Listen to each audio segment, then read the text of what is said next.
Hello everyone, welcome to chemistry and तो चलिए बात करते हैं एक और इम्पोर्टेंट टॉपिक की रेजोनेंस एनर्जी। रेजोनेंस एनर्जी को समझना इसलिए जरूरी हो जाता है क्योंकि मॉलिक्यूल की जो स्टेबिलिटी आती है वो रेजोनेंस एनर्जी से आती है। और रेजोनेंस एनर्जी को फिर आगे हम देखेंगे किन किन बातों के ऊपर वो डिपेंड कर रहा है कि मॉलिक्यूल की जो भी पोटेंशियल एनर्जी है उसमें जो डिक्रीज होगा रेजोनेंस के कारण, तो जितना डिक्रीज होगा उसकी क्या रहेगी, रेजोनेंस एनर्जी रहेगी। तो रेजोनेंस एनर्जी जितना ज्यादा रहेगी मॉलिक्यूल के अंदर उतना ज्यादा स्टेबिलिटी आएगा। चलिए हम इसको समझते हैं बाय टेकिंग एग्जांपल। सपोज करिए हमने लिया एक molecule cyclohexene. Suppose we take a molecule of cyclohexene. ठीक है, जैसे हमने ये लिया साइक्लोहेक्सीन ले लिया, ऐसे लिया साइक्लोहेक्सीन, और इसका हमने करवा दिया रिडक्शन। निकल की प्रेजेंस में हमने इसका क्या करवा दिया, रिडक्शन करवा दिया, और यहाँ पे एनर्जी जो रिलीज हो गई, इतना एनर्जी रिलीज हो गई। ठीक है, मेरा कहने का मतलब ये है, अगर मैं एनर्जी के टर्म में बात करता हूँ, एनर्जी कौन सी, पोटेंशियल एनर्जी, कि यहाँ पे अगर ये रिएक्टेंट है, इसको मैं आर लिख रहा हूँ और इसको मैं पी लिख रहा हूँ, तो रिएक्शन के बाद जो है ना, क्योंकि एक्सोथर्मिक रिएक्शन मैंने बताया है, तो पी ऐसे रहा है, यानी कि ये जो एनर्जी गैप रहा है ये कितना है, 28.6 किलो जूल पर मोल। मेरा कहने का मतलब ये है, इससे इसका एनर्जी कितना ज्यादा है, 28.6 किलो जूल पर मोल। It is clear? इतनी बात समझना। अगर सपोज करिए हम इसके अंदर ले लेते हैं 2 बॉन्ड, कितने बॉन्ड ले लेते हैं, 2।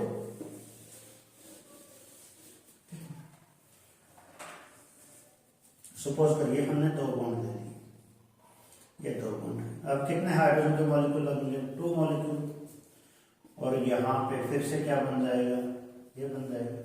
अब की बार एनर्जी कितना होगी, 57.2 किलो जूल पर मोल। इतना एनर्जी जो है रिलीज हो गई। ठीक है भाई, 2 बॉन्ड के लिए पहले का कितना होगा, सीधा डबल हो गया। इसका मतलब इस पर्टिकुलर जो है ना डाई साइक्लोहेक्सीन की, इसका एनर्जी कितना है, 57.2 किलो जूल पर मोल है। ऐसे होना चाहिए था। इसका एनर्जी कितना था हमारा, इतना एनर्जी था। पाई बॉन्ड के लिए हम बात करें, सपोज करिए हम इसमें ट्रिपल बॉन्ड ले लेते हैं, ट्रिपल बॉन्ड ले लेते हैं और ऐसे ले लिया, हमने ले लिया इसमें ऐसे ऐसे। अब हमारे पास कितने मॉलिक्यूल लगेंगे, और फिर ये बनेगा, और हमारा जो एक्सपेक्टेशन है वो कितना है, 85.8 किलो जूल पर मोल। भाई इतने एनर्जी रिलीज होनी चाहिए थी, यानी कि इस मॉलिक्यूल की एनर्जी कितनी होनी चाहिए थी, पाई बॉन्डिंग की वजह से इतना एनर्जी इसका होना चाहिए था।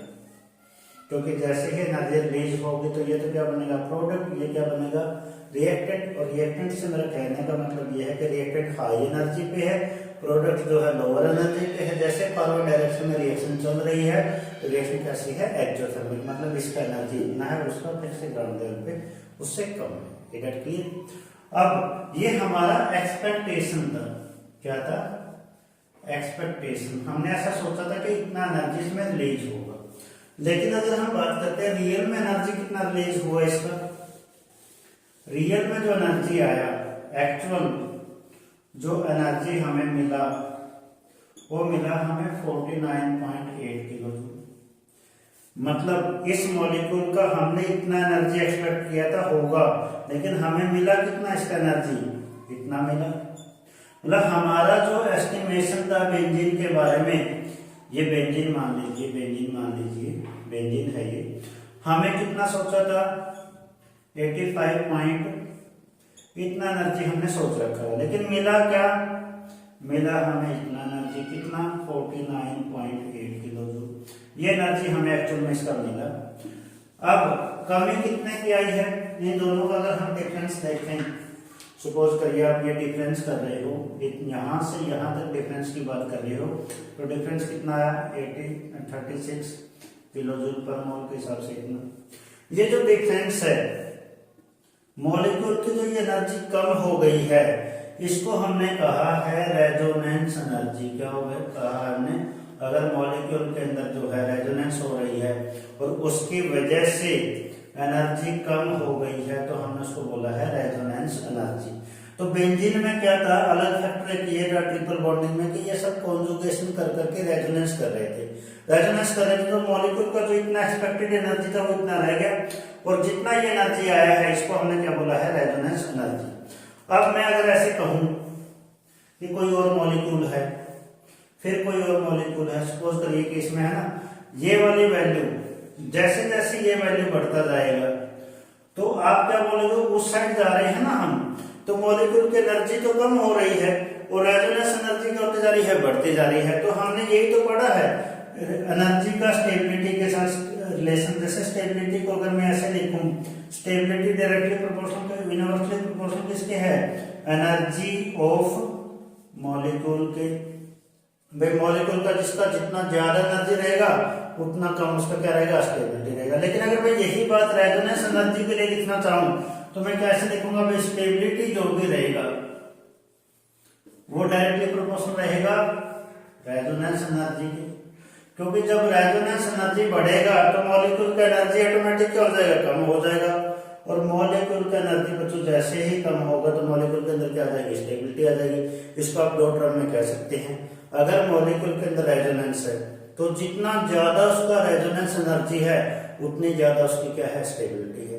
या फिर कह लो जितना कम उसका एनर्जी है उतनी ज्यादा उसकी स्टेबिलिटी। सिर्फ एनर्जी कहने का हमारा मतलब रहेगा मॉलिक्यूल की पोटेंशियल एनर्जी से। Is it clear?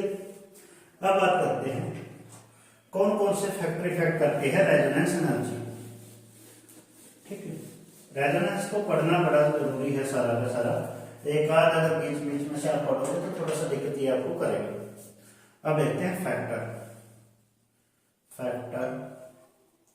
Affecting resonance energy. R का मतलब क्या है, पहला और प्रायोरिटी फैक्टर है ये इक्विवेलेंट स्ट्रक्चर। कौन सा है, इक्विवेलेंट स्ट्रक्चर। ये प्राइमरी फैक्टर में लेंगे। अगर हम कोई दो मॉलिक्यूल ले रहे हैं जिनका इक्विवेलेंट स्ट्रक्चर है और एक कोई ऐसा है जिसका इक्विवेलेंट स्ट्रक्चर नहीं है, जैसे सपोज करिए एग्जांपल के तौर पर लेते हैं, मेरे पास ये है कार्बोक्सिलिक एसिड का आयन, एक तो ये है इसका स्ट्रक्चर और एक इसका स्ट्रक्चर मैंने कह दिया ये है। अब इन दोनों स्ट्रक्चरों में नेगेटिव चार्ज किसके ऊपर है, ऑक्सीजन के ऊपर है, बस यहां से यहां पलट गए और तो कुछ हुआ नहीं। तो ये फर्स्ट और सेकंड स्ट्रक्चर दोनों क्या है, बराबर है, स्टेबिलिटी के हिसाब से क्या है, बराबर है। और स्टेबिलिटी के हिसाब से जो हमने एक वीडियो में पढ़े थे रूल ऑफ रेजोनेंस, वो सब लगा के अगर हम देखेंगे तो बराबर की स्टेबिलिटी हम इनकी मिल पाएंगे। तो जब इनकी स्टेबिलिटी बराबर की मिलेगी तो हम क्या बोलेंगे, दोनों स्ट्रक्चर क्या है, इक्विवेलेंट है। तो ये 1 और 2 क्या है, इक्विवेलेंट स्ट्रक्चर है। अगर हमें कोई ऐसी स्ट्रक्चर मिलती है जो इक्विवेलेंट है तो उसका रेजोनेटिंग एनर्जी बहुत ज्यादा मिलता है। अगर हम ऐसे देखते हैं, सपोज करिए हमारे पास कोई ऐसा स्ट्रक्चर है, ये ऐसे, और फिर ये बॉन्ड यहाँ पे एक स्ट्रक्चर ऐसा बना दूसरे वाला, ये ऐसे। अब ध्यान से देखो, ये फर्स्ट स्ट्रक्चर है और ये सेकंड। क्या ये इक्विवेलेंट स्ट्रक्चर है? यहाँ पे पहले स्ट्रक्चर में नेगेटिव चार्ज किस पे है, ऑक्सीजन पे, और दूसरे में किस पे है, कार्बन के ऊपर। मतलब भाई इक्विवेलेंट स्ट्रक्चर नहीं है। अगर हम 1 और 2 का कंपैरिजन करेंगे तो इनकी स्टेबिलिटी बराबर नहीं मिलेगी क्योंकि ये दोनों इक्विवेलेंट स्ट्रक्चर नहीं है। तो इसमें रेजोनेटिंग एनर्जी ज्यादा बनेगा और इसमें रेजोनेटिंग एनर्जी कम बनेगा। ठीक है, चलिए इस क्वेश्चन को भी हम देख लेते हैं। दूसरा फैक्टर देख लेते हैं। अगर पहला फैक्टर ये है कि सभी स्ट्रक्चर उसकी इक्विवेलेंट हो, अगर प्राइमरी फैक्टर लग जाता है तो उसके बाद अपन ने देखना होता है सेकेंडरी फैक्टर, रेजोनेटिंग स्ट्रक्चर, कि जितने भी ज्यादा रेजोनेटिंग स्ट्रक्चर के नंबर रहेंगे, नंबर ऑफ स्ट्रक्चर, उतनी ज्यादा क्या रहेगी, रेजोनेंस एनर्जी रहेगी। जितने भी नंबर ऑफ रेजोनेटिंग स्ट्रक्चर ज्यादा रहेंगे उतनी ज्यादा क्या रहेगी, अपने रेजोनेंस एनर्जी रहेगी। दो फैक्टर्स में अपन ने देखने हैं। पहला कौन सा, इक्विवेलेंट स्ट्रक्चर, दूसरा कौन सा, हाँ अगर दोनों है, जैसे दोनों लग रहे हैं तो अपन प्रायोरिटी किसको देंगे, इक्विवेलेंट स्ट्रक्चर को। एक क्वेश्चन मैं यहाँ पे लिखवा देता हूँ। जैसे देखिए, ये वीडियो थोड़ा सा लेंथी हो सकता है बट ये रेजोनेंस का आखिरी वीडियो रहेगा। ठीक है, जैसे देखिए कई बार ये पूछा जाता है why carboxylic acid are more acidic than phenol while phenol have more resonating structure। इस तरीके से सवाल पूछा जाता है। अब देखिए कार्बोक्सिलिक एसिड, जैसे मैंने बताया था कार्बोक्सिलिक एसिड ये है एसिडिक एसिड, और ये अपने एसिडिक प्रॉपर्टी दिखाएगा। तो कैसे दिखाएगा, ये एसिड का H पॉजिटिव छोड़कर चला जाएगा। उसके बाद ये मॉलिक्यूल अपने आप को स्टेबल करेगा, और स्टेबल करेगा तो अपनी दो रेजोनेटिंग स्ट्रक्चर बनाएगा। एक ये स्ट्रक्चर बनाएगा और दूसरा कौन सा बनाएगा, ऐसा बनाएगा। मेरा कहने का मतलब ये ऐसे आएगा कि ये इधर आ जाएगा, ये इधर आ जाएगा। उसके बाद देखिए रेजोनेटिंग स्ट्रक्चर कैसे बनेंगे। मैंने कहा था इनमें से तो कोई सा भी एक्चुअल स्ट्रक्चर है नहीं, दोनों के बीच का एक रेजोनेंस हाइब्रिड होता है। ऐसे ये रेजोनेंस हाइब्रिड है, और पूरे के ऊपर क्या है, ये दोनों फर्स्ट और सेकंड दोनों क्या है, इक्विवेलेंट स्ट्रक्चर है। इसके दो है, लेकिन दोनों स्ट्रक्चर कैसी है, इक्विवेलेंट स्ट्रक्चर है। जब इक्विवेलेंट स्ट्रक्चर है तो रेजोनेंस एनर्जी क्या रहेगा, इसका ज्यादा रहेगा। ठीक है, और फिर बात करते हैं फिनोल की। देखिए जैसे फिनोल, अब फिनोल में कैसे है, फिनोल ये फिनोल है, ठीक है, फिनोल ऐसे फिनोल। और फिनोल ने बच्चों क्या किया, H पॉजिटिव सपोज करिए, H पॉजिटिव दे दिया, ऐसे H पॉजिटिव दे दिया। उसके बाद ये रेजोनेंस करना शुरू करेगा। अब ये रेजोनेटिंग स्ट्रक्चर बनाएगा। मैं यहाँ पे 500 इसके रेजोनेटिंग स्ट्रक्चर बना के दिखा देता हूँ। जैसे ये बॉन्ड यहाँ पे, फिर ये बॉन्ड यहाँ पे, अगले स्ट्रक्चर में ये ऐसे बना देगा, ये यहाँ पे, ये डबल बॉन्ड है इधर, फिर ये बॉन्ड यहाँ पे, ये ऐसे। मैंने आपको लॉग के फॉर्म में भी ये दिखाया था, ये ऐसे बन जाएगा, ये यहाँ पे, फिर ये बॉन्ड यहाँ पे, ये यहाँ पे, ऐसे रहेगा, फिर ये यहाँ पे, फिर ये यहाँ पे, अगले स्ट्रक्चर में ऐसे। अगर हम रेजोनेंस स्ट्रक्चर गिनते हैं सर, कितने हो गए, 1 2 3 4 और 5। बेस में 5 स्ट्रक्चर बन गई, और उसमें कितने बने, 2। फिर भी वो ज्यादा स्टेबल है, उसका रीजन क्या था, इसकी तो 500 स्ट्रक्चर देखोगे ना, ये वाली 2 स्ट्रक्चर तो इक्विवेलेंट है, और ये वाली 3 क्या है, इक्विवेलेंट नहीं है। जब इक्विवेलेंट स्ट्रक्चर नहीं बनती है पूरे मॉलिक्यूल की, तो उसका रेजोनेंस एनर्जी कम रहता है, और रेजोनेंस एनर्जी कम रहेगा तो उसका स्टेबिलिटी क्या रहेगा, कम रहेगा। जैसे यूं कह लो कि ये स्ट्रक्चर बनने से इसका जो 5 स्ट्रक्चर बना है इसमें क्या फर्क पड़ा, और उसके 2 स्ट्रक्चर में कितना फर्क पड़ा। सपोज करिए कि हमारे पास ये फिनोल था, ये फिनोल के मॉलिक्यूल का एनर्जी था, ये फिनोल का एनर्जी था, फिनोल का एनर्जी। और ये हमारे पास जो है कार्बोक्सिलिक एसिड का एनर्जी था, कार्बोक्सिलिक एसिड का एनर्जी कितना भी हो, मैं वो बात नहीं कर रहा, I am not going only technical way, मैं आपको सिर्फ है ना वैल्यू बता रहा हूँ। अब जैसे देखिए फिनोल जो है, इसकी रेजोनेटिंग स्ट्रक्चर की वजह से इसका इतना एनर्जी हो गया, ये इसका रेजोनेंस एनर्जी आ गया, मान लीजिए जितनी भी वैल्यू है इतना सा इसका क्या है, रेजोनेंस एनर्जी। ये जो है इसका यहाँ पे कितना है, इसका रेजोनेंस एनर्जी। और कार्बोक्सिलिक एसिड का जो है 2 स्ट्रक्चर में ही इतना एनर्जी बचा, तो रेजोनेंस एनर्जी किसका ज्यादा आया, ये इसका क्या गया, रेजोनेंस एनर्जी, रेजोनेंस एनर्जी। अब देखिए मैंने कहा था कि इक्विवेलेंट स्ट्रक्चर बनेगी तो रेजोनेंस एनर्जी क्या रहेगा, ज्यादा। अब रेजोनेंस एनर्जी इक्विवेलेंट स्ट्रक्चर की वजह से कार्बोक्सिलिक एसिड का क्या है, ज्यादा है, उसका एनर्जी ज्यादा डिक्रीज हुआ है, और जितना ज्यादा बच्चों एनर्जी डिक्रीज होगा उतना ज्यादा मॉलिक्यूल के अंदर क्या आएगी, स्टेबिलिटी आएगी। इसका मतलब क्या है कि कार्बोक्सिलिक एसिड का जो आयन है ये ज्यादा स्टेबल है, किससे, फिनोक्साइड आयन से। जब ज्यादा स्टेबल रहेगा तो एस्पोस्टिक को वापस नहीं लेगा, वापस नहीं लेगा तो क्या रहेगा, मोर एसिड रहेगा। इज इट क्लियर, ये कॉन्सेप्ट समझ में आया रेजोनेंस एनर्जी का, इसके जो पीछे था। ठीक है, चलिए एक आध मॉलिक्यूल पर बात कर लेते हैं इसमें।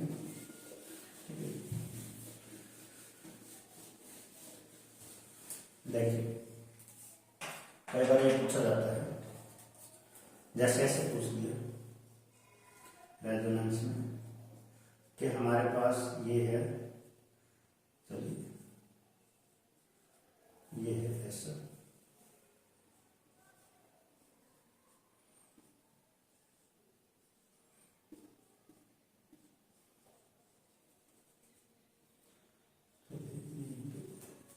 क्या ऑप्शन बना रहे थे,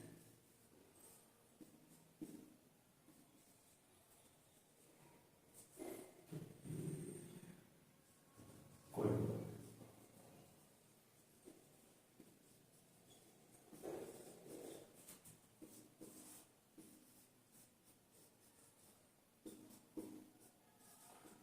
अभी पिछले मॉलिक्यूल में हमें देख के एक बात तो समझ आएगी कि फिनॉल जो है वो एसिडिक होता है, और हम में से किसी ने पूछ लिया कि इन चारों में से कौन सा फिनॉल क्या है सबसे ज्यादा एसिडिक है। सबसे ज्यादा एसिडिक मतलब इलेक्ट्रोनेगेटिव किस ऑक्सीजन पे कम से कम रहेगी।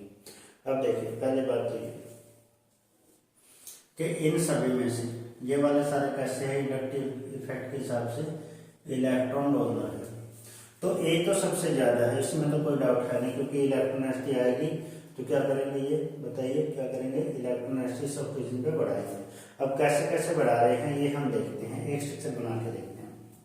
चलिए जैसे ये है, यहां से मैं बनाता हूँ एक स्ट्रक्चर ऐसे,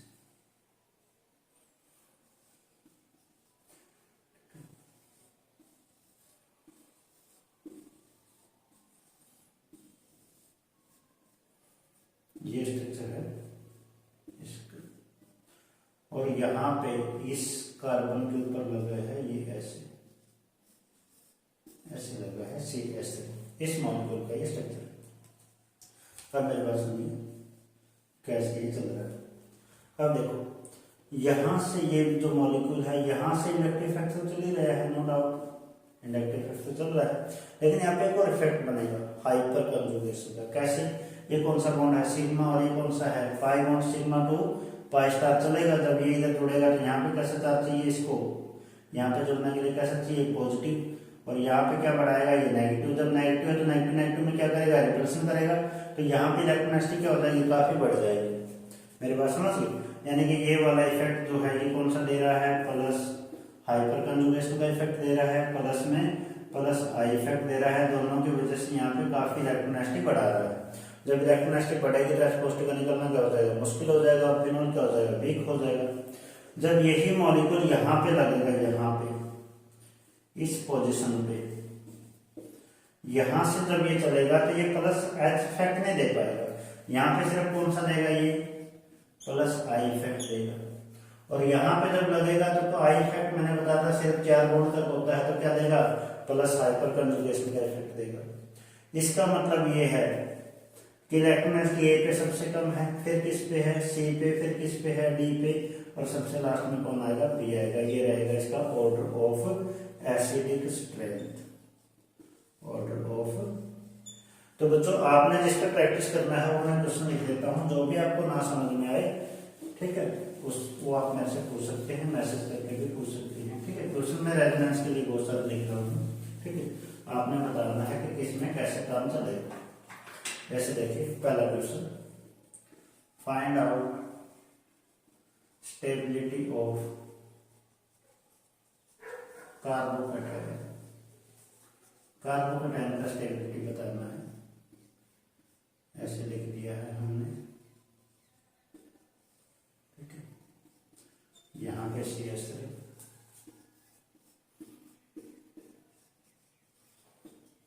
यहाँ पे CH2CH3,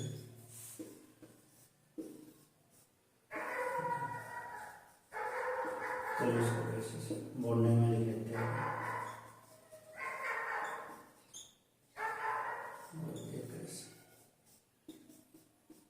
ऐसे लिख दिए मैंने 4 ऑप्शन। आपने बताना है कि इन चारों में से A, B, C और D, इन चारों में से कौन सा सबसे ज्यादा कार्बोकैटायन स्टेबल है, ठीक है। आप इसमें जो इफेक्ट लगाओगे, आप इंडक्टिव इफेक्ट आई या फिर हाइपर कंजुगेशन या फिर रेजोनेंस इफेक्ट जो प्लस आप ये तीन इफेक्ट आप देखोगे। अगर सिग्मा बॉन्ड इन्वॉल्व हो रहा है तो आप हाइपर कंजुगेशन देखोगे, पाई है तो फिर आप रेजोनेंस, और कुछ नहीं है तो फिर आप क्या देखोगे, सिर्फ इंडक्टिव इफेक्ट। एक तो ये क्वेश्चन है पहला, ठीक है। दूसरे क्वेश्चन में भी आपने स्टेबिलिटी बतानी है, बस मैं इसकी जगह थोड़ी सी चेंज कर रहा हूँ, ठीक है। चेंज CS2 पॉजिटिव ऐसे कैसे, एक बार OCS3 लगा है, एक बार यहाँ पे लगा है, एक बार यहाँ पे लगा है, और एक बार नहीं लगा है। ABCD ये चारों है। फिर से आपने इसमें क्या बतानी है, स्टेबिलिटी बतानी है, ठीक है। क्वेश्चन नंबर 3 में क्या करेंगे अपन, यहाँ पे क्या लगा देंगे, NO2, यहाँ पे क्या लगा देंगे, NO2। रेजोनेटिंग सिस्टम मैंने सभी को बता रखी है, ठीक है। एक में कुछ नहीं लगाता तो देख लेते हैं, ठीक है। ABCD में आपने बताना है कौन सा सबसे ज्यादा स्टेबल है। उसके बाद हम लगाएंगे यहाँ पे फिनोल, ये OH, आपने बताना है कौन सा सबसे ज्यादा एसिडिक है, ठीक है। अब ये क्वेश्चन बन गया फिनोल की एसिडिक स्ट्रेंथ का, ठीक है। उसके बाद हम एसिडिक स्ट्रेंथ देखेंगे हम कार्बोक्सिलिक एसिड की। अगला क्वेश्चन बन जाएगा कार्बोक्सिलिक एसिड का। अब मैंने इस तरीके से 4 क्वेश्चन आपको दे दिए हैं, और चारों में आपने बतानी है एसिडिक स्ट्रेंथ, और सभी में क्या बताना है आपने, एसिडिक स्ट्रेंथ की बात है या फिर स्टेबिलिटी की बात है, ठीक है। ये इफेक्ट लगा के आप बताओगे। फिर भी अगर आपसे कोई क्वेश्चन आ रहा हो तो आप मुझे मैसेज कर सकते हैं। Thank you so much for watching the video, ठीक है। रेजोनेंस यहीं पे एंड है, दी एंड।